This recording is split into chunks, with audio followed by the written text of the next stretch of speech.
Perfecto, me da mucho gusto verles conectados. Estamos en una clase más en la Earth and Life University. El día de hoy vamos a tratar un tema global que nos atañe a todos y creemos que la ponente del día de hoy nos va a compartir una visión muy interesante sobre el cambio climático, específicamente en la región de América Latina y el Caribe, y también entender un poquito más sobre pues todos estos números que nos hablan sobre los impactos, sobre la mitigación y ver realmente nosotros qué podemos hacer o cómo podemos involucrarnos para reducir este impacto ambiental.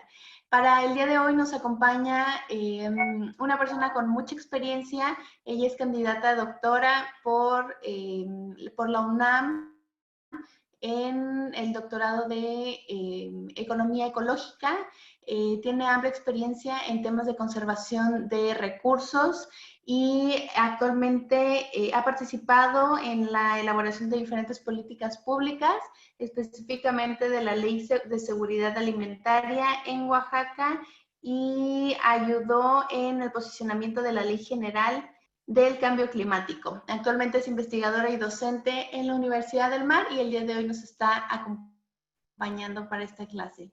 Sin más preámbulo, dejo de compartir y cedo el micrófono a la maestra Alejandra Chang. Bienvenida, Ale. Hola, ¿cómo están? Buenas tardes, ¿me escuchan? ¿Se oye bien? Perfecto. Pues muchísimas gracias por la invitación a Earth University y bueno, y la presencia de todos. Efectivamente, el tema que vamos a hablar el día de hoy es la adaptación al cambio climático, entonces voy a compartirles una presentación que traigo.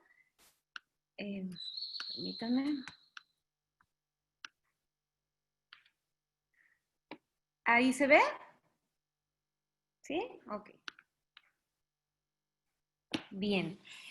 Bueno, pues el día de hoy vamos a hablar sobre la adaptación al cambio climático y específicamente qué medidas y políticas se están adoptando en la región para precisamente tratar de adaptarnos a estos aumentos de temperatura que nos han estado impactando y nos van a impactar con más frecuencia en los siguientes años y en las siguientes décadas.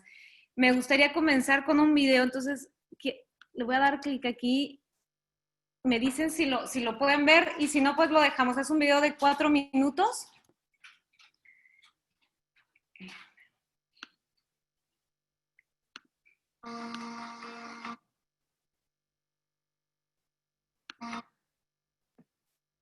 No, no se ve, Ale.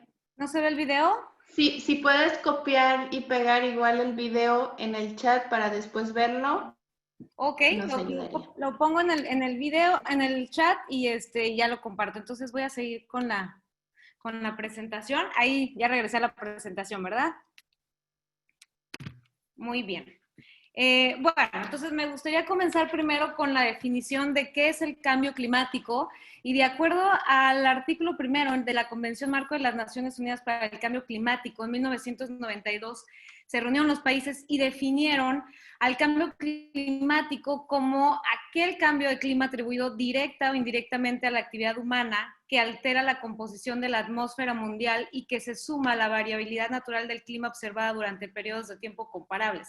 Es decir, si bien sí estamos teniendo o estamos en una era de calentamiento global, bueno, estamos acelerando ese aumento de temperatura precisamente por las actividades productivas y de consumo que generan una mayor cantidad de gases de efecto invernadero a la atmósfera.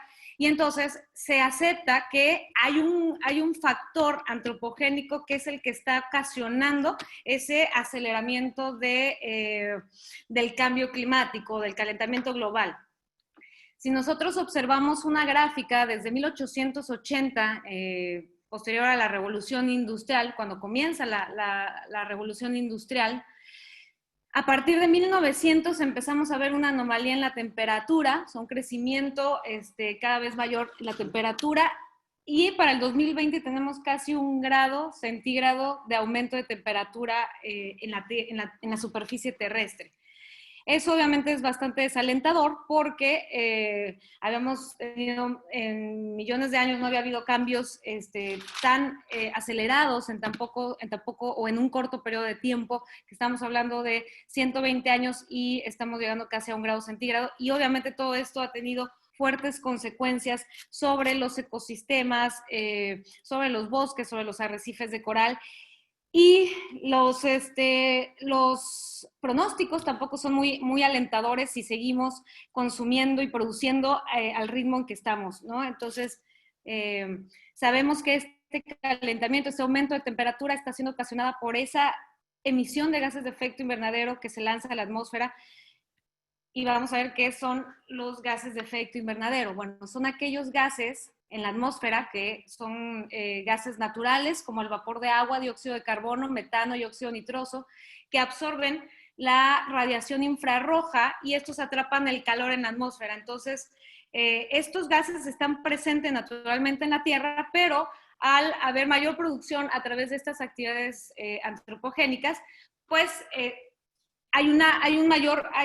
se atrapa más el calor en la Tierra. Entonces eso está haciendo que la temperatura aumente a mayor velocidad, además de otros componentes de gases de efecto invernadero como son el óxido nitroso, los hidrofluorocarbonos, los hexafluorocarbonos que salen en la agricultura o que se emiten en las actividades agrícolas. Entonces estos también son muy peligrosos para la raza humana, ¿no? Entonces, porque se quedan mucho tiempo en la atmósfera. Entonces, este efecto invernadero implica que los gases, debido a la actividad humana, pues estén acelerando precisamente el calentamiento global, un calentamiento que a lo mejor tendría que llegar en 1000 años, ahorita estamos acelerándolo a 100, 200 años en que vamos a ver aumentos de temperatura muy drásticos. ¿Quiénes son los principales emisiones de dióxido de carbono?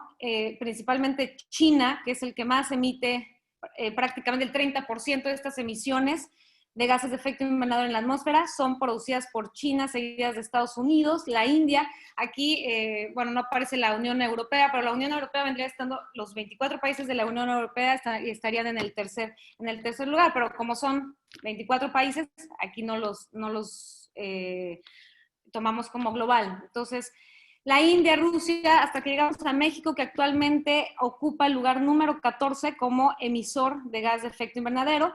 Hace 2 años todavía Brasil era el principal emisor en la región de Latinoamérica y el Caribe, y ahorita México en 2019, 2018 y 2019 ya supera a Brasil en emisiones de gases de efecto invernadero. O sea, estamos emitiendo más, y esto es debido a lo que estamos produciendo. Sin embargo, México sí ha sido un participante en todas estas conferencias de las partes en las que han hecho acuerdos para disminuir los gases de efecto invernadero al 2030. Entonces, sí es muy importante dar seguimiento a estas políticas que se han ido aplicando en la región y que generen un impacto positivo en esta reducción de emisiones.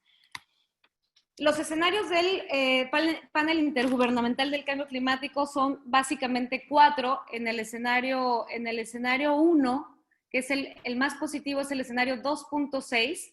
Ellos dicen que si si todos los países se ponen de acuerdo y logran bajar la cantidad de gases de efecto invernadero, o sea, la disminuyen a 2030, entonces podríamos llegar al 2050 con un incremento de entre 1 y 1.5 grados de temperatura centígrados, y de ahí estabilizarla hasta el 2100, incluso a partir del 2100 comenzar a bajar el nivel de temperatura promedio por debajo de los 2 grados centígrados. O sea, ese es el escenario más optimista, pero eso siempre y cuando todos los países ratifiquen el Acuerdo de París y realmente cumplan los compromisos de bajar los gases de efecto, de disminuir los gases de efecto invernadero.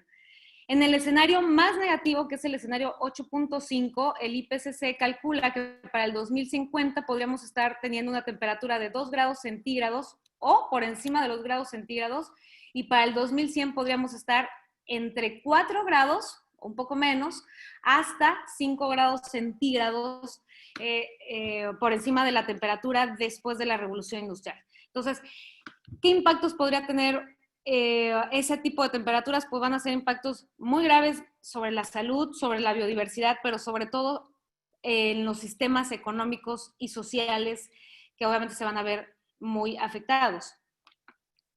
Igualmente va a pasar con el nivel del mar. Sabemos que muchas comunidades en el mundo, casi 500 millones de personas dependen o viven en las comunidades costeras. Entonces, se van a ver muy impactadas porque al aumentar el nivel del mar, pues hay daños en la costa, se vuelven lugares en los que ya no se puede habitar.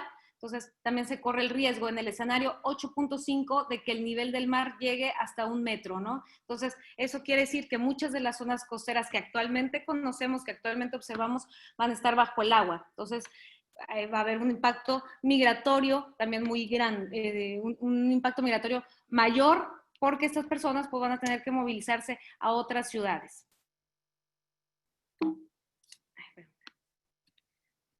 Ok, entonces, para analizar los principales impactos del cambio climático, tenemos que reconocer cuáles son los impulsores. Bueno, la CEPAL reconoce que los principales impulsores del cambio climático son el aumento de la temperatura, los cambios en el cambio en las precipitaciones. Hay regiones que se van a ver más impactadas porque las lluvias van a ser más intensas, pero hay regiones que también van a tener más sequías. La fertilización por el aumento del dióxido de carbono, también hay una disminución de la cubierta de nieve en los polos y también en la región de los Andes, el aumento de las sequías, la acidificación de los océanos, precisamente por esa acumulación del CO2 que hace que haya baje el nivel del pH y comience un blanqueamiento de coral, además de que otras especies que necesitan del carbonato de calcio para formar sus estructuras, como los cangrejos, las langostas, los caracoles, se pueden ver afectados y eso ocasionando un daño en toda la cadena trófica. Y finalmente el alza del nivel del mar, que también puede tener consecuencias catastróficas. Pero estos impulsores van a afectar diversos recursos naturales y recursos humanos, de los cuales depende la vida humana. Por ejemplo, en la biodiversidad y los bosques, pues vemos que hay una pérdida de servicios ecosistémicos muy importantes, por ejemplo, en los bosques, como reguladores del clima. Los bosques también captan agua, entonces, y producen oxígeno. Entonces, al haber un cambio en la composición de la biodiversidad, pues obviamente se pierden estos servicios ecosistémicos. Por ejemplo, en los arrecifes de coral hablábamos del blanqueamiento del coral, que también el blanqueamiento del coral pues es que se muere el coral, entonces hay un daño en toda la cadena trófica de los peces que dependen o que son peces arrecifales también. Y, por ejemplo, los incendios están siendo cada vez más intensos en todo el mundo, en los bosques, precisamente por esta acumulación de temperatura. Entonces, hay un daño evidente en la biodiversidad en general y en los bosques. Por ejemplo, en este mapa del impacto climático, del impacto climático en la región de América Latina, se hizo una proyección al 2050 de cómo afectaría a la región el aumento de la temperatura. Vemos que en el caso de México, la región que más va a estar impactada pues, es la región del sur-sureste. Toda la biodiversidad en esta zona va a estar amenazada, las barreras coralinas y también los manglares están siendo amenazados.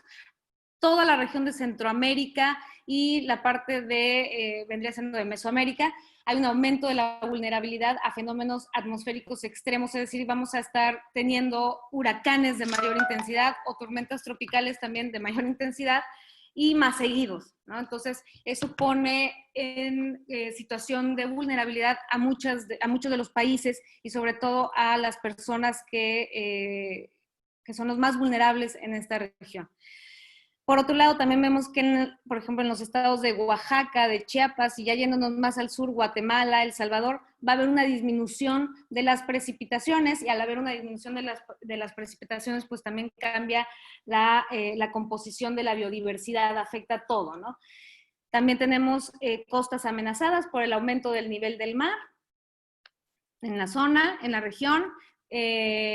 Y bueno, por ejemplo, en el caso de los países andinos o de los países que también dependen de estos ecosistemas de los Andes, pues va a haber menor disponibilidad de agua, precisamente por el derretimiento del hielo en los Andes, ¿no?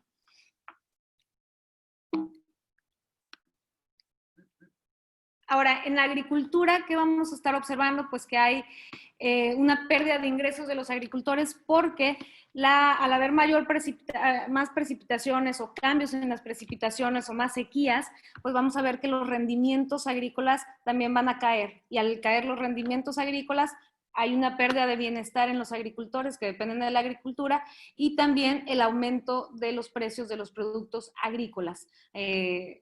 Se van a elevar porque obviamente va a haber más escasez de alimentos y esto pone en riesgo también la seguridad alimentaria de todas las personas de los países de la región de América Latina y el Caribe. Para el caso del agua, en el agua pues vemos que si bien América Latina es una región que tiene mucha disponibilidad de agua, tenemos agua en abundancia, esta disponibilidad es heterogénea, es decir, no todas las poblaciones tienen el mismo acceso al agua. Entonces, al bajar o al disminuir esta disponibilidad del agua, precisamente en el caso de los países que están en la región andina, al disminuir esta disponibilidad de agua, pues entonces ahora van a tener que traer agua de otros países o de otras regiones, aumentando el costo también del recurso. Y por otro lado, en las regiones o en los países donde van a aumentar las precipitaciones, pues tienen alto riesgo de que se inunden.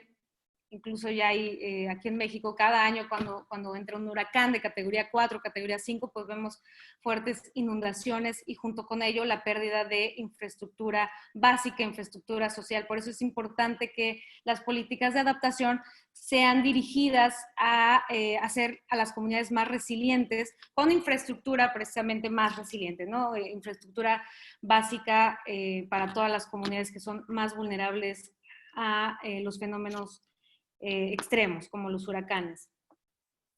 En el caso de la salud vamos a ver un aumento de las plagas, un aumento de los vectores también de enfermedades transmitidas por especies que proliferan precisamente por las altas temperaturas, como es el mosco de la malaria. Entonces, hay países como Venezuela que ahorita están teniendo problemas muy fuertes por la malaria porque se está reproduciendo este mosquito a mayor temperatura, y esto es en evidencia científica, una mayor temperatura también hace que estos mosquitos proliferen. El mal del Chagas también es una enfermedad que ataca la región y que también esta chinche o esta especie de chinche se prolifera con la elevada de las temperaturas.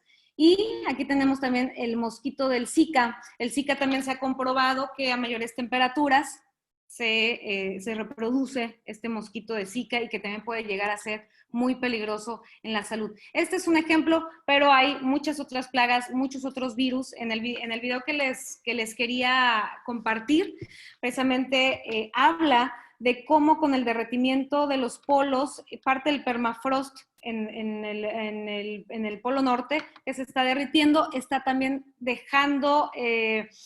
se están derritiendo, perdón, restos fósiles de animales que tienen 4.000 años, ¿no?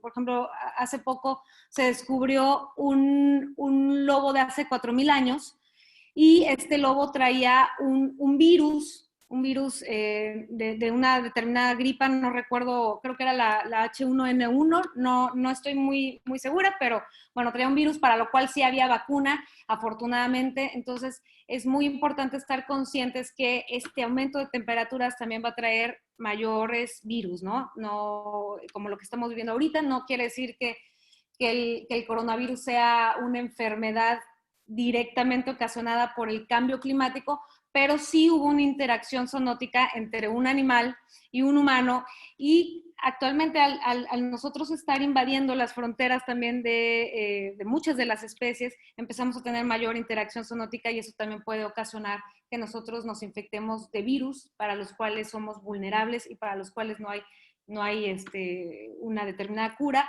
o no hay una determinada vacuna. Entonces, es un tema también importante, el cómo el cambio climático va a impactar a la salud de toda la especie humana. Por otro lado, el turismo. En la región hay muchos países que dependen del turismo, especialmente aquí en el Caribe, en la parte de la Riviera Maya, pues sabemos que la mayoría de la gente, directa o indirectamente, viven del turismo. Entonces, el cambio climático también va a impactar esta actividad económica. ¿Por qué? Porque va a haber mayor erosión, hay una mayor erosión en las playas, precisamente por el aumento del nivel del mar y también por la pérdida de las barreras coralinas, que también hace que las playas sean erosionadas, ¿no? Mayores sedimentos, huracanes, etcétera. Y bueno, esta es una foto de Cancún con el huracán Vilma, que como a lo mejor ustedes habrán visto, quedó destrozado. Entonces el costo de recuperación de Cancún y en general de la zona fue elevadísimo, ¿no? Entonces, si los gobiernos o hubiera políticas dirigidas a tener infraestructura más resiliente, a lo mejor podríamos evitar que los impactos no sean tan dañinos, ¿no? Y por otro lado, también el cambio climático va a traer especies invasoras, como en este caso el sargazo. El sargazo se considera una especie invasora en la zona de aquí, en la región del Caribe, ¿no? Y la pobreza, que creo que es el tema más importante, porque si bien ya somos América Latina y el Caribe es una región que tiene una pobreza muy aguda. Actualmente en el 2018 la cifra proyectada por la CEPAL contabilizaba 63 millones de personas en toda la región de América Latina en pobreza extrema. Entonces, más aparte los que están en pobreza, ¿no? Entonces, todas estas personas son todavía más vulnerables y difícilmente van a poder salir de su situación porque el cambio climático impacta todavía más o exacerba todavía más la pobreza, ¿no? Entonces sí es muy importante que las políticas de adaptación también estén dirigidas a estas poblaciones para hacerlas más resilientes, para que sí puedan salir de la pobreza extrema y que los impactos climáticos no agudicen más su problema.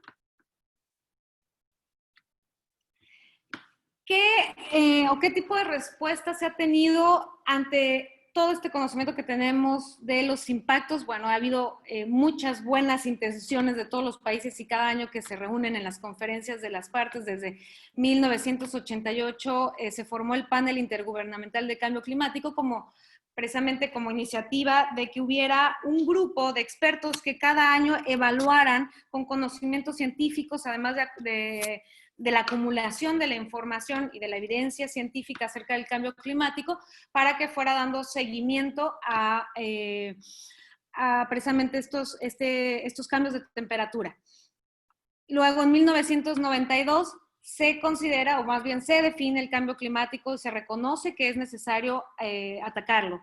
En 1997 se firma el protocolo de Kioto, en donde todos los países se ponen de acuerdo, bueno, todos, excepto Estados Unidos y China, que fueron los que no lo firmaron, y por ahí creo que la India tampoco.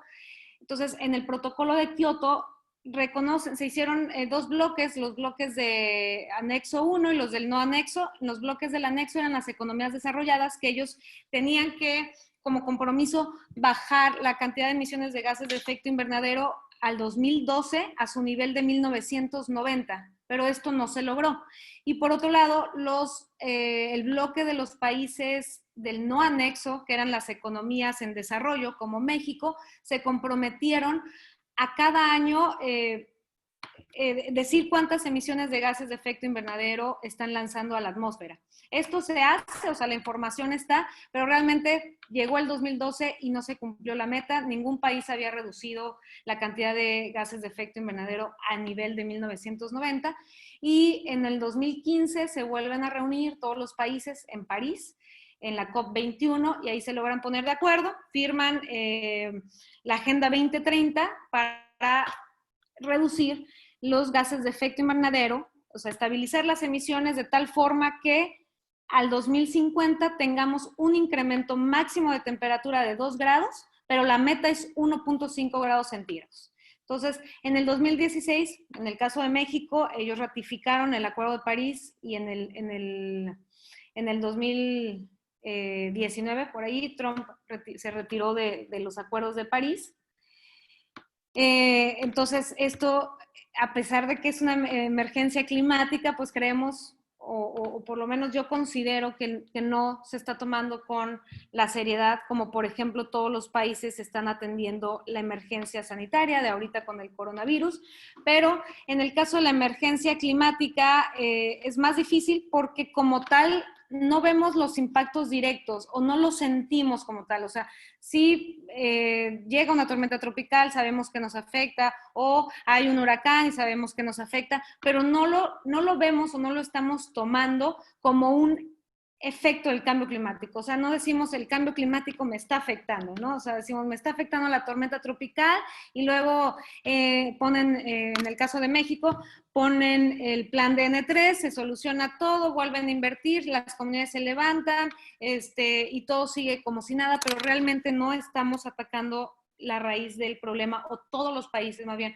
no están atacando la raíz del problema, y creo que eso es lo que se tiene que tratar en la conferencia de las partes 26, que es donde se supone que tienen que ratificar el Acuerdo de París, pero además tienen que ver cuáles van a ser los mecanismos de financiamiento, ¿no? Y ya estamos en el 2020, iba a ser en el 2020, ahora va a ser en el 2021 la COP26, y se espera que para el 2021 Trump no haya ganado las elecciones nuevamente y que el presidente que llegue ratifique el Acuerdo de París.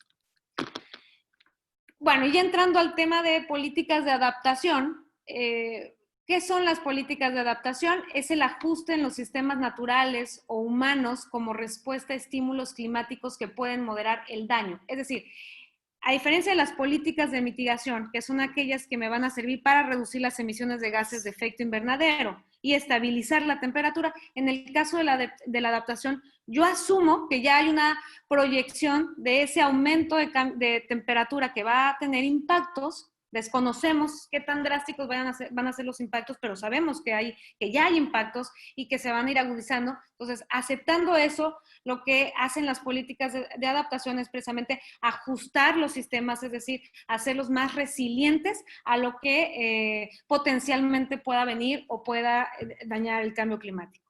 Entonces, los objetivos de la adaptación son disminuir precisamente la vulnerabilidad de la sociedad y los ecosistemas, los riesgos y daños considerando los escenarios que tenemos actualmente y los escenarios futuros, sobre todo los escenarios que tiene el panel intergubernamental de cambio climático. Otro de los objetivos es fortalecer la resiliencia de los sistemas naturales, pero también de los sistemas humanos, establecer mecanismos de atención inmediata en las zonas impactadas y, lo más importante, fomentar la seguridad alimentaria, la productividad agrícola, ganadera, pesquera, preservar los ecosistemas y, en general, todos los recursos naturales. Estos son los objetivos de las políticas de adaptación. En la región de América Latina y el Caribe, vemos que la mayor frecuencia de políticas de adaptación están enfocadas en el sector agropecuario, en el sector hídrico, también en la biodiversidad. O sea, se han hecho esfuerzos para conservar los bosques, por ejemplo, y en la energía también, ¿no? Hay varios proyectos de energía hidroeléctrica, de energías renovables también. Ahora bien, ya pasando a medidas de adaptación más concretas, en la agricultura, por ejemplo, ¿qué podemos hacer? O no sé si alguien quiera participar y decirme qué tipo de medidas de adaptación conocen que tengan que ver con la agricultura. No sé si alguien quiera participar.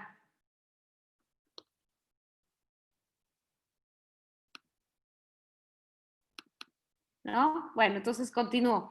En la agricultura, por ejemplo, podemos tener cultivos, hacer estudios de suelos y también verificar qué cultivos pueden ser resistentes a fenómenos extremos. O sea, considerando y haciendo estudios de la región, si sabemos que vamos a tener con mayor frecuencia sequías, podemos buscar aquellos cultivos que puedan ser resistentes a esos fenómenos. Por ejemplo, el nopal es un cultivo muy resistente a diversos fenómenos, ¿no? Los nopales, el trigo también y otros cultivos, ¿no? Entonces, se debe también de invertir como política de adaptación en la investigación y el desarrollo de esos cultivos que sean resistentes. Las tecnologías de riego eficientes, es decir, donde no se gaste demasiada agua, como por ejemplo el el riego por goteo, que en muchas regiones de América Latina también ya se aplica. Las estrategias de apoyo a los pequeños productores también, es decir, apoyar a estos pequeños productores en la conformación, por ejemplo, de cooperativas, el comercio justo y los precios justos también de los productos agrícolas. Y también otra medida de adaptación es la conservación de suelos, ¿no? Invertir en la conservación de suelos. Estos son cuatro tipos de ejemplos de medidas de adaptación que se pueden aplicar en la agricultura. Hay más y ahorita que termine la clase igual me pueden apoyar, a lo mejor con algunas ideas de medidas de adaptación en agricultura. Yo quiero participar. ¿Sí? Claro. Ah, perdón. Es que no había activado mi cámara. En que la estaba escuchando, yo estaba pensando también en el, bueno, qué tan viable sería regresar un poco a retomar los cultivos locales de las, más que la investigación de otras zonas, los que son de nuestra zona. Eso ayuda mucho, siempre.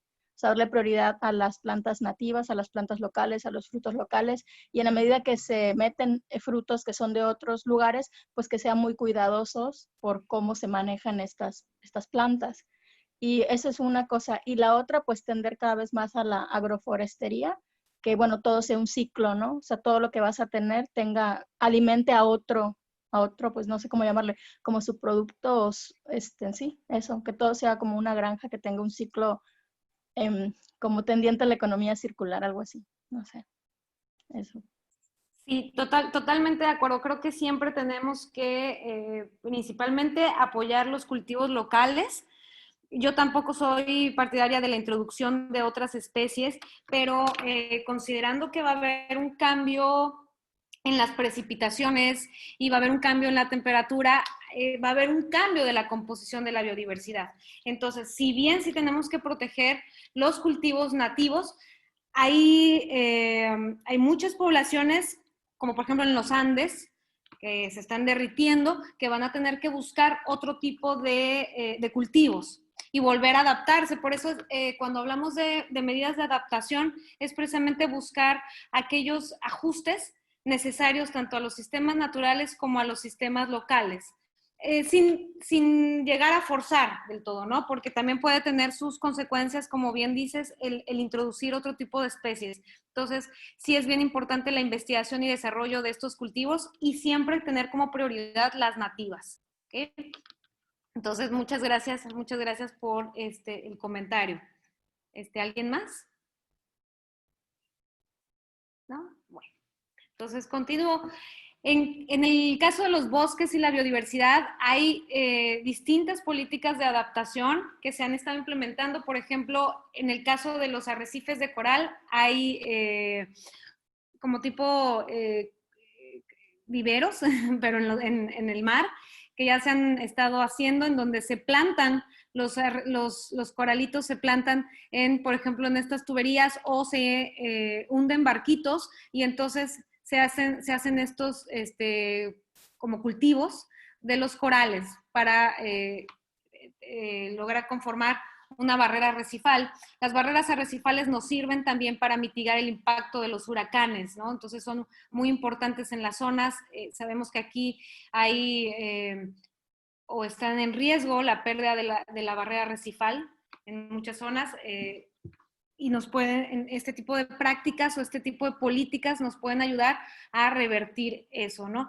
Por otro lado, también la restauración de los bosques nativos o la reforestación también es un tipo de política de adaptación. La agroforestería, como comentaban, por supuesto que sí, el manejo forestal sustentable es muy importante. Y también otro tipo de políticas como puede ser el pago por servicios ambientales. En México la CONAFOR es la encargada de pagar a las comunidades por estos servicios ambientales que aportan a través de la conservación de los bosques y de las selvas y también por la conservación de los recursos hídricos. Hay otros mecanismos que también ya se están implementando, específicamente el mecanismo de reducción de emisión de deforestaciones y degradación de la ONU. Este mecanismo va a ser un pago aparte del pago por servicios ambientales, y esto creo que es un tema bien importante el REDD, porque lo vienen manejando desde el 2007, o sea, ya más de una década, desde hace 12, 13 años, y no se han puesto de acuerdo exactamente los países en cómo se van a bajar estos recursos financieros desde la ONU. Pero son recursos financieros que van a ayudar a las comunidades no solo a que conserven sus bosques, sino también se pretende que este recurso pueda ayudar a las comunidades a salir de la pobreza. Entonces,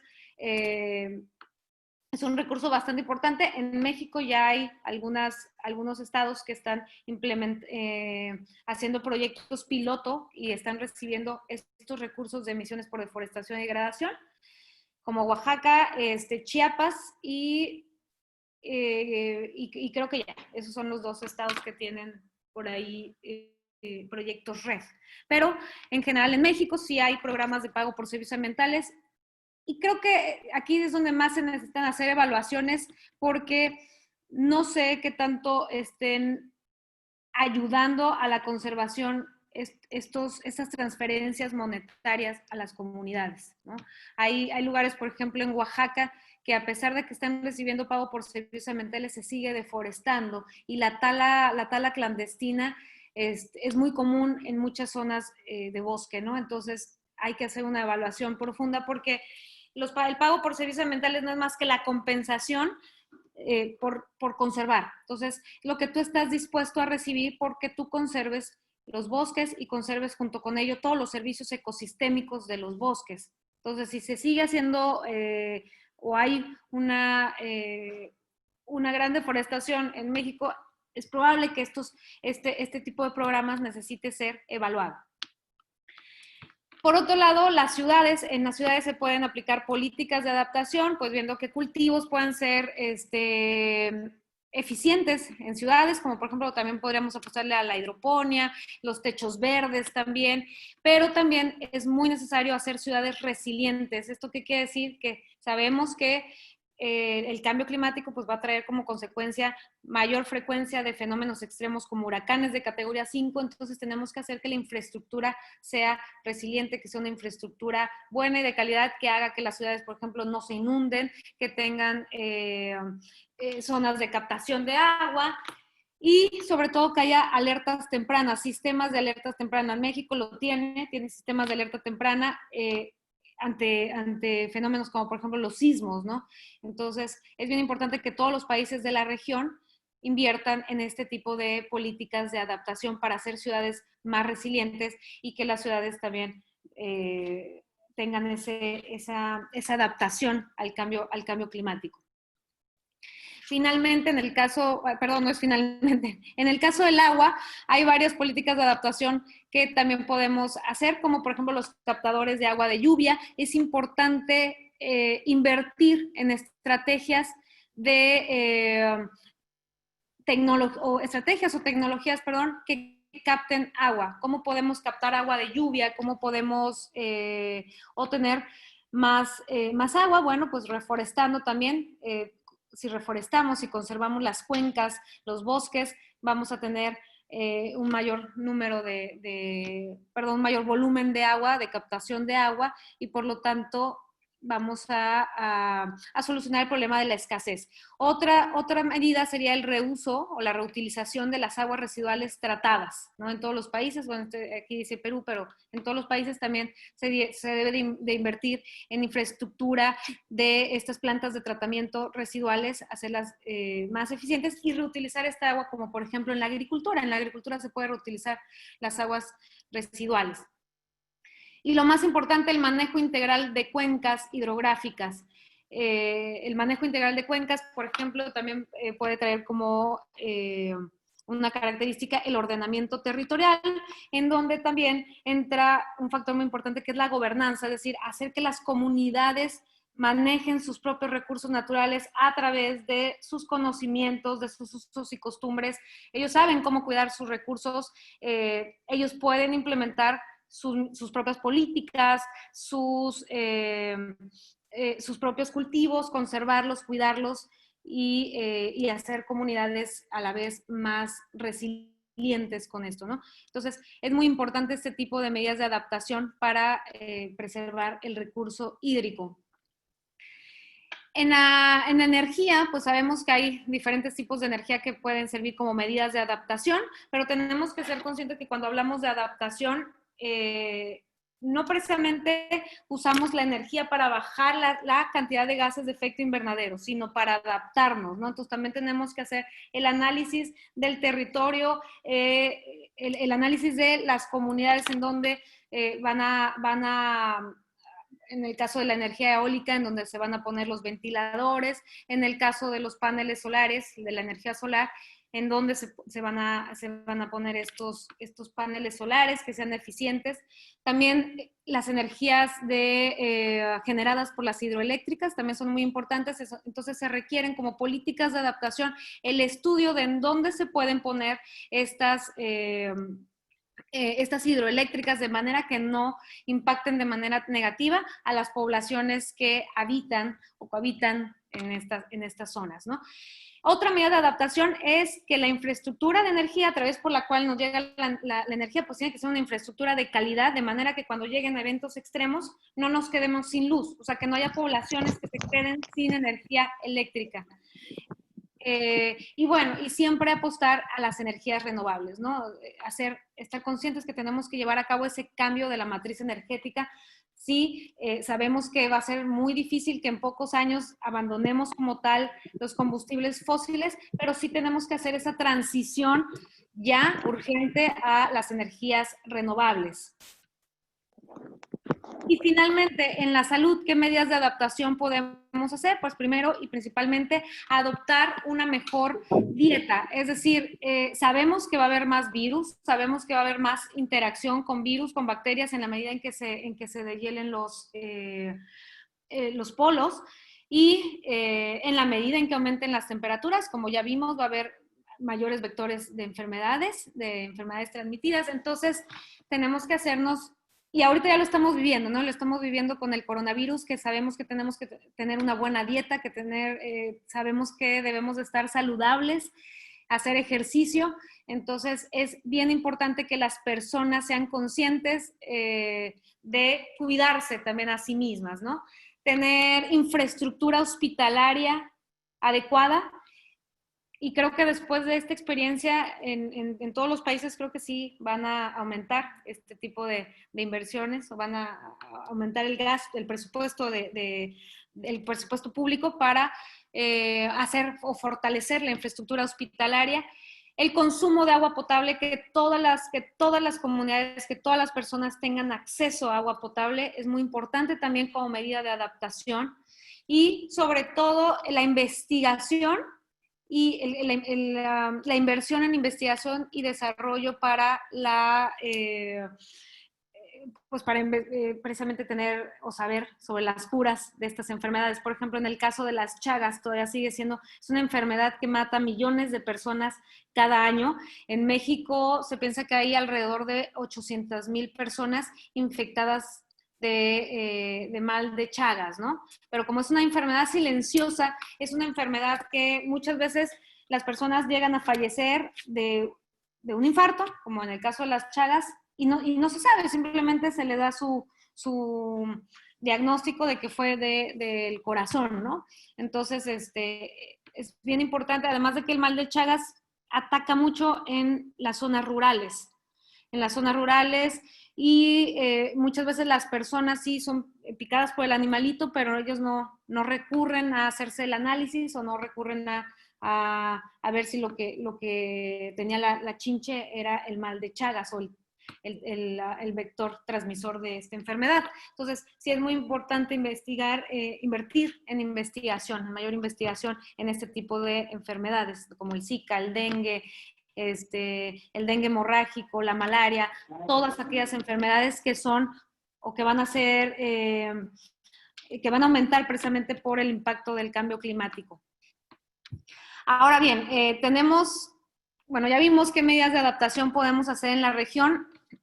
Hay grandes desafíos, ¿por qué? Porque todos los proyectos que tengan que ver con adaptación son proyectos que son más caros si los comparamos con los proyectos que tienen que ver con mitigación. Porque si hablamos de mitigación, es disminuye los gases de efecto invernadero. Bueno, podemos hacer proyectos como introducir más la bicicleta y dejar el automóvil, pero esos son proyectos de mitigación. En el caso de los proyectos de adaptación, son más costosos, pero son más rentables a futuro. Es decir, invertir en infraestructura hospitalaria para hacer comunidades más resilientes, a lo mejor va a costar mucho dinero a todos los países, pero cuando vengan verdaderamente los impactos más drásticos del cambio climático en el escenario en el que lleguemos al 2050, no sabemos si vamos a llegar al escenario 2.6, que sería el escenario ideal, pero no sabemos si también hay una probabilidad de que tengamos el escenario 8.5, que es el de 5 grados centígrados, ¿no?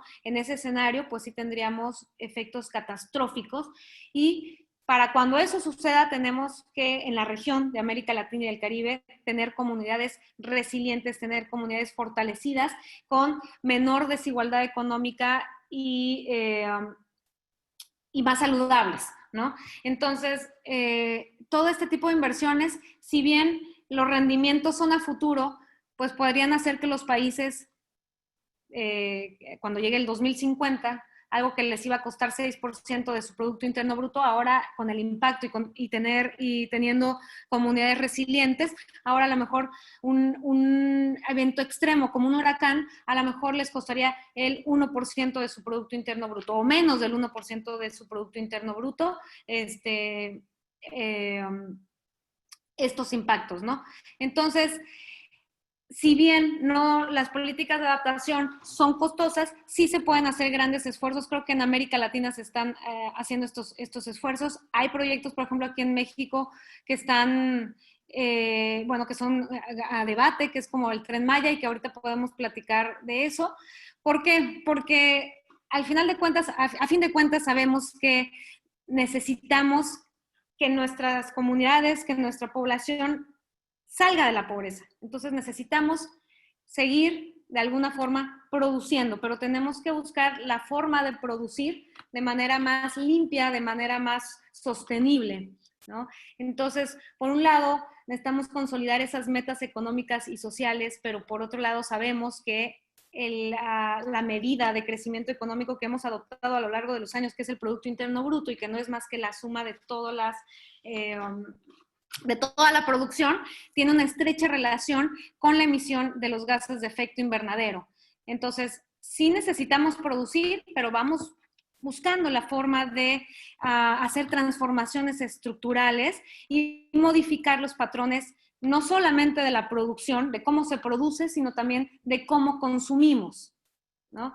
Y de esta forma conformar una nueva economía que implique la formación de un nuevo estilo de desarrollo. Como comentaba la compañera, una economía circular podría ser una excelente opción y creo que todos deberíamos estarle apostando a las economías circulares.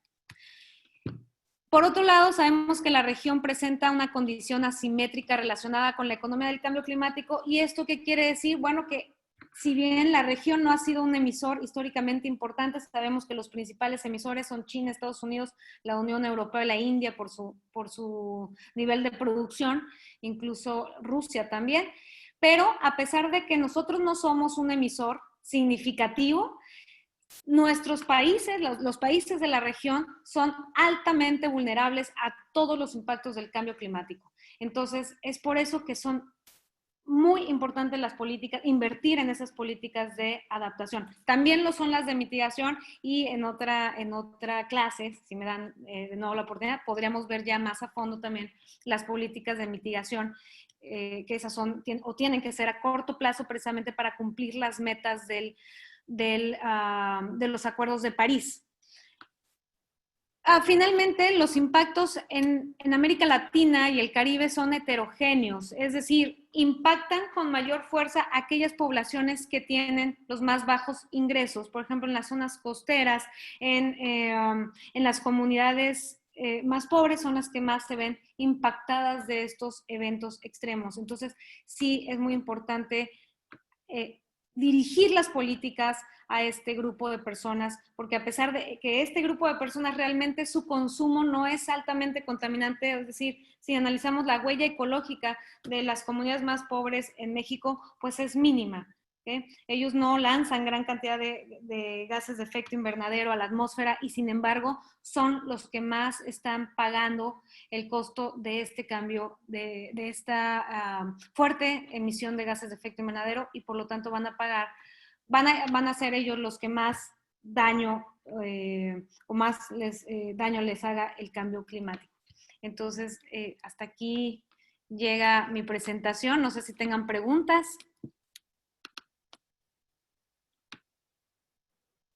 Muchas gracias, Ale. No sé si tengamos alguna pregunta respecto a este tema. Flor nos comenta, sí, tristemente las comunidades rurales pagan las consecuencias. Exactamente. Sí, son las que más pagan las consecuencias. Ale, buenas tardes. Mira, yo lo que creo con respecto a la tala de árboles, que además es a nivel mundial, desgraciadamente, yo creo que los programas de reforestación serían los buenos para mi gusto. La tala nunca va a terminar, nunca definitivamente, porque mientras sigamos consiguiendo muebles de madera, o sea, la tala va a existirse y para un montón de cosas. Entonces yo creo que programas de reforestación, pero de veras fuertes, bien sostenidos, o sea, bien planeados, donde haya humedad, donde haya todo eso para regenerar los bosques, es para mi gusto que es lo pertinente, porque si te das cuenta van los señores presidentes y los gobernadores y los presidentes municipales y demás, ¿sí? Llegan y siembran un arbolito y ponen 50 cosas alrededor y ese ya es su gran aportación. Dices, no, no se vale, o sea, estamos viendo cómo se vuelven desiertos completamente. Hemos visto a todo el mundo en Google las fotos digamos, de las partes desérticas ya ahora. Hace 30, 40, 50 años sí, las veías completamente llenas de vegetación. Entonces yo creo que por ahí anda el asunto. Más que prohibir y vetar la tala, o sea, eso lo van a seguir haciendo. Sí, yo soy de Cuernavaca, entonces ahí tenemos un chorro de bosques. Y pues todo el tiempo ves camiones cargados con troncos, todo el tiempo que bajan de los cerros para las ciudades, ¿sí? Entonces eso es muy difícil que lo detengan. Entonces, para mi gusto, ¿no? O sea, sería la cuestión de la reforestación. Eso sería mi aportación. Sí, totalmente de acuerdo contigo. Creo que la reforestación es muy importante y hay zonas, por ejemplo, en la Sierra de Oaxaca, en la Sierra Sur, que están teniendo mucho éxito con los programas de reforestación, apoyadas estas comunidades por la WWF y otras organizaciones como la Cooperación Alemana. Ellos están teniendo estos programas de reforestación y del 2007 a la fecha han logrado recuperar gran parte de su cobertura forestal, ¿no? Entonces, yo también creo que la reforestación es una política de adaptación ideal, ¿no? Y como tú mencionas, creo que paradójicamente hay empresas como por ejemplo FEMSA o Coca-Cola, ellos tienen también programas de reforestación con la Fundación Gonzalo Río Arronte para reforestar zonas y seguir captando agua, porque efectivamente también se reforesta con este objetivo de aumentar la captación de agua, pero recordemos que también la Coca-Cola nos seca los mantos acuíferos, ¿no? Entonces, también creo que hay empresarios de doble moral que por un lado pues sí están reforestando y están apoyando a las comunidades y les llevan sus árboles, pero a otras comunidades las están dejando sin agua potable como en Chiapas, ¿no? Perdón, sin agua, como en el caso de los Altos de Chiapas. Y no nada más las dejaron sin agua, sino que además hay poblaciones de grupos sociales que están padeciendo de diabetes, cuando antes ni siquiera conocían la diabetes, ¿no? Pero la Coca-Cola ahí en sus pueblos, por ejemplo en San Juan Chamula, es verdaderamente barata. Entonces, la población tiene más acceso a Coca-Cola que a agua potable. Entonces, si queremos buscar precisamente esa resiliencia en la población, pues sí, efectivamente la población tiene que ser más consciente y tenemos que cambiar también nuestros patrones de consumos, a ser más conscientes a la hora de consumir. Y por el lado que tú mencionas, sí, reforestar es una política de adaptación ideal. Muchas gracias por el comentario. Gracias, Gaspar. No sé si alguien tenga alguna otra duda. Yo también estoy de acuerdo que deberíamos de practicar más la parte de reforestación. Es un tema que también se desconoce porque igual muchas veces hay esas campañas de ir a sembrar un árbol y bueno, y después no lo siembras en el lugar correcto, no les llega agua y al final también son esfuerzos perdidos, ¿no? Entonces, yo creo que vale la pena impulsar la parte de reforestación de una forma informada y responsable también, pues para que ese esfuerzo que ya se está haciendo valga la pena, ¿no? O tenga resultados. Así es. Otón Partido nos pregunta, Tren Maya, ¿cuál es la pregunta, Otón?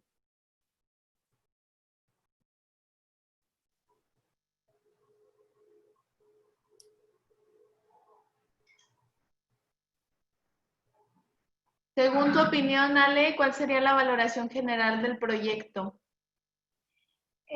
Bueno, en mi opinión, creo que es un tema bastante debatible el Tren Maya. No podemos dejar fuera a las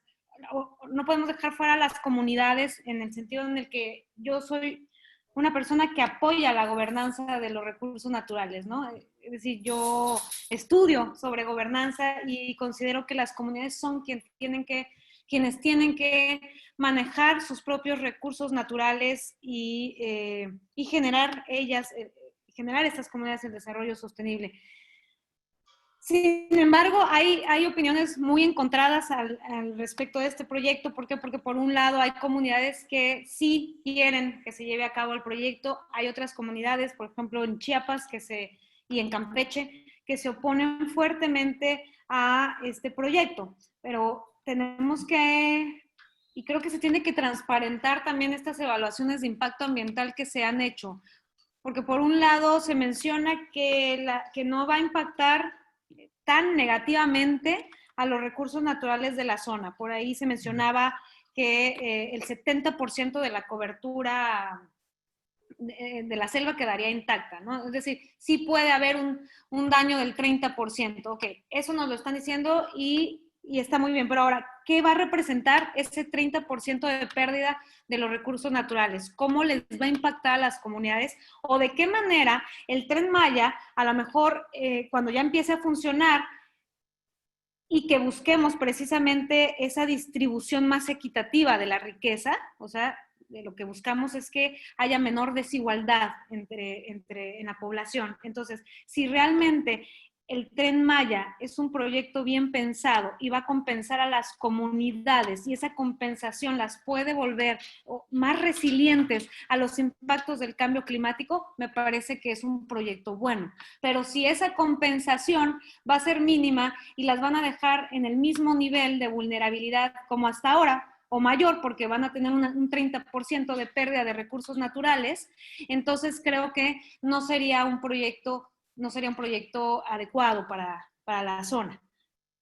Pero bueno, entonces tendríamos que analizarlo integralmente. Y el proyecto, aquí la cuestión aquí es que el proyecto ya está en marcha y no sé si se hicieron todos los estudios que no nada más se trata de la parte ecológica, biológica, sino también la parte sociológica, la parte, pues sí, la parte social, la parte antropológica, todo tipo, un estudio integral, una valoración integral de cómo se va a impactar o cómo va a impactar el Tren Maya. Pero en términos generales, y basándome en lo primero, que yo espero que así sea y que vaya a compensar a las comunidades, y esta compensación monetaria los puede volver más resilientes, yo apoyaría este proyecto. Ese es el comentario con el que me quedo. Espero que te haya contestado a tu pregunta, Otón. Otón, ¿contestamos tu pregunta? Sí, muchas gracias. Apoyo la idea de un debate sobre el Tren Maya. Sí, aquí también ha sido un tema que hemos puesto en la universidad respecto a si puede ser un tema que podemos abrir el debate. Es complicado encontrar posturas intermedias, hay muchas posturas polarizantes, hay poca información. Al final, no, tampoco se ha transparentado mucho respecto a cómo va a ser el proyecto. Han cambiado la ruta muchísimas veces. Hay mucha información también en las comunidades, como comentaba Ale. Hay comunidades que están sumamente en contra porque es un ataque directo hacia su territorio. Y hay otras comunidades en donde no tienen nada o no son comunidades productivas tal cual y dicen, bueno, dejo esta tierra, ¿no? Vendo esta tierra. Entonces ahí hay varias ideas. Lamentablemente pues todavía no es el espacio, pero si hay interés de parte de este grupo, con mucho gusto vemos la forma de buscar pues diferentes posturas para ponerlo a debate, ¿no? Excelente. Yo, Claro. yo me iría por el lado de ¿cómo se llama? De quitarlo completamente la cuestión política. Evita totalmente la política y verlo como proyecto, porque estamos bien contaminados de las reacciones de diferentes bandos y decir si nos conviene o no nos conviene. O sea, si quitas la parte política, dices, ¿sabes qué? Pues a mí sí me gusta el proyecto, de verdad. O sea, de hecho, lo estoy esperando porque quiero ir a Palenque y sé que voy a llegar en 10 minutos, ¿sí? O sea, ese tipo de cosas. ¿Sí saben cuántas personas vienen? Ahí yo la verdad, yo no soy de las que está tan a favor, te soy honesta, Gaspar. Creo que yo he estado en varias de las comunidades en donde se han hecho esas consultas y definitivamente estoy completamente en contra de cómo se han hecho esas consultas. Creo que me alegra saber que alguien iría de aquí a Palenque en Chiapas. Como yo no sería de esas personas que iría en un tren a 120 kilómetros por hora, me parece también logísticamente un 160. poco inviable. 160 160 en su máxima velocidad, todavía no tienen identificadas cuáles son esas estaciones. Un tren que dijeron que iba a ser eléctrico y ahora va a ser de diésel. O sea, han cambiado tantas veces el proyecto que en realidad yo en lo personal no veo proyecto. Veo una idea muy ambiciosa que, bueno, un tren sí puede ser interesante, pero pues no sé, o sea, como que en esta región, sobre todo con la conectividad tan buena que tenemos de carreteras, en la península, no hacia Chiapas y hacia Oaxaca, ¿no? Pero en la península tenemos una conectividad extraordinaria y abonar o como meterle más ahí, no sé. Pero bueno, no me quiero meter al debate, discúlpenme. Eso nos vamos a ir peleando poco y poco. Vas a ver, te voy a decir por qué. Estás muy chiquita. Yo sí soy del tiempo de que iban al ferrocarril de Buenavista en la Ciudad de México y era, la verdad, la neta del planeta. El 80% de la República Mexicana se manejaba por medio de trenes. Ya después, si regresamos a la política, por alguna razón empezaron a vender todos los trenes y demás, se robaron los rieles y todo ese tipo de cosas. Es algo que tú ya no viviste, ¿sí? O sea, yo estoy viejito, ya puedo platicarte de eso. Tal vez, a mí el concepto de tren me Vamos a parece investigar interesante. más. No aquí en la península. O sea, bueno, yo soy mujer de carretera y a mí, o sea, creo que la península está increíblemente bien con esas carreteras. Pero bueno, sí, vamos a buscar ahí varias, a ver si podemos encontrar algunas Ahí nos posturas vamos a pelear. intermedias o vamos a encontrar polarizantes y vamos a ver vamos a poner las preguntas difíciles para llegar ahí a una opinión. No sé si hay alguna otra pregunta al respecto.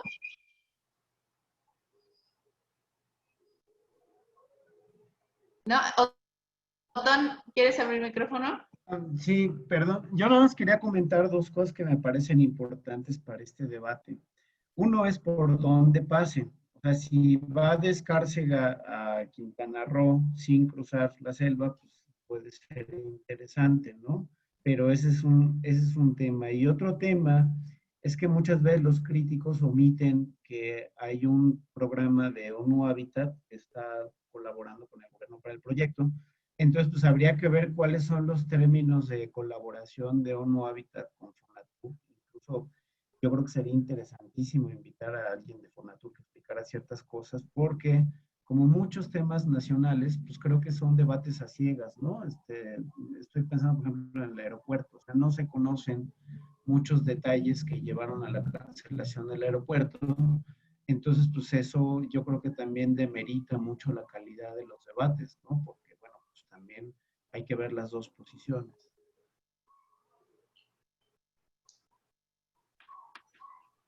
Totalmente de acuerdo, Ton. Aquí todos somos muy civilizados, entonces eso es lo que me gusta. Yo creo que eso es lo principal, siempre partir desde la ignorancia, partir desde asumo que desconozco información y por lo tanto asumo que mi postura puede estar equivocada y por lo tanto estoy abierto a escucharme. Entonces esa al final yo creo que es la postura que tenemos que tener ante todo en la vida, no solo ante el Tren Maya. No sé si hay alguna pregunta para nuestra ponente.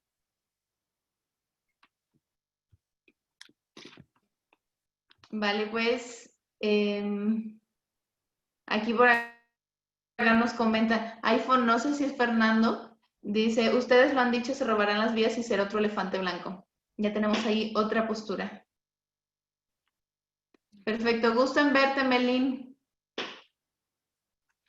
Ale, ¿nos ayudas con el link del video que nos hace compartir al principio por el chat, por favor? Sí, en un segundo se los paso. En un segundo.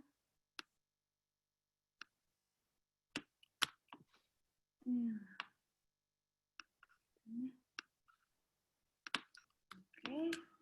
Me parece que perfecto. Ahí pueden consultar. Y bueno, no sé si el tema del Tren Maya es un tema muy interesante. Creo que hay que analizarlo desde todos los espectros. Entonces, pero bueno, en este caso que era una plática de políticas de adaptación, no hay que nunca perder de vista de que para lograr que el impacto del cambio climático no sea tan dañino en la región de América Latina, tenemos que hacer comunidades resilientes, y para hacer comunidades resilientes también se requieren recursos, ¿no? Entonces, y necesitamos que las personas salgan de su situación de pobreza, y sobre todo aquellos que viven en pobreza extrema, porque si no, las consecuencias del cambio climático van a ser más severas.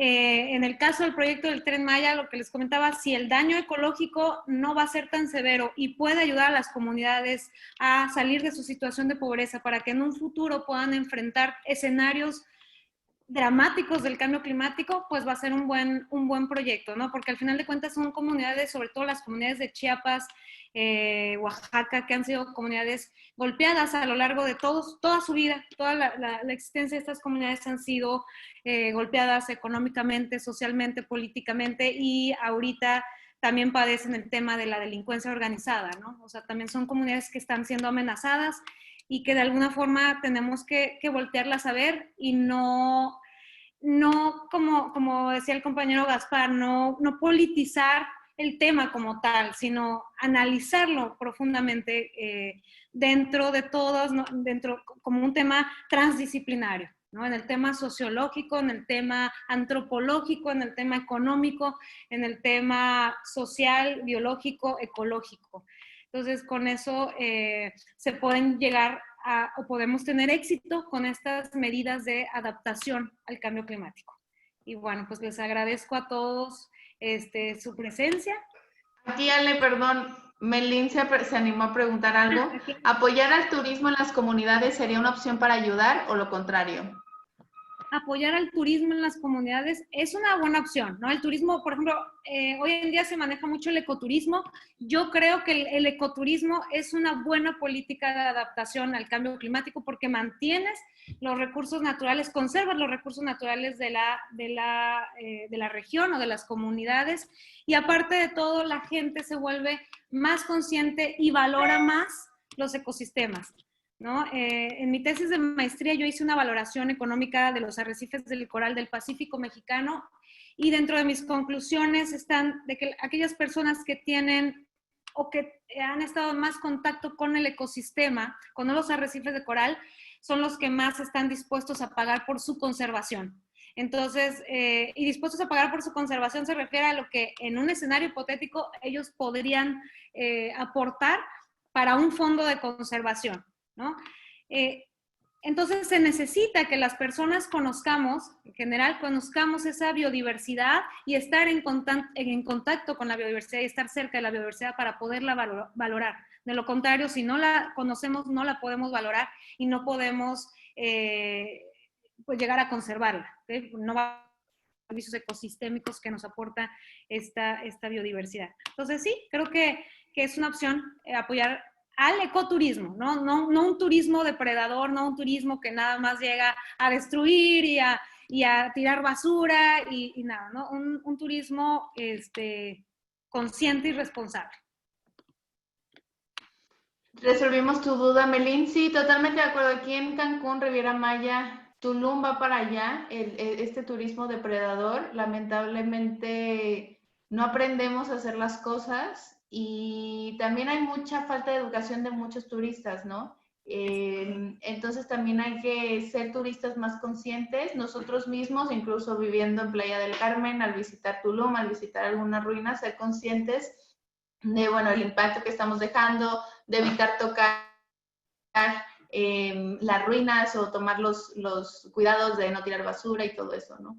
Pero bueno, sí, totalmente a favor del ecoturismo. Sí, aprovechamos el comercial. En agosto iniciamos nuestra maestría de innovación turística sustentable para todos los amantes del turismo y que buscan ahí también emplear o irse por una alternativa diferente y sustentable para pues justamente esto de conocer el mundo, de viajar y de desarrollar alternativas en espacios turísticos. Nos dice Melín que comparte completamente tu punto de vista, Ale, y quería escucharte hablar. Y que esperan nuestros próximos talleres. Con mucho gusto, Melín. Muchas gracias. Perfecto, pues Gilbert nos comenta muy interesante exposición. Gracias, Ale. Muchas gracias, Gilbert. Gusto en verte. Y bueno, si ya no hay ningún otro comentario, cerramos esta sesión y vamos a abrir pronto una de debate, porque el debate estamos. Pues esperamos ese debate con muchas ansias.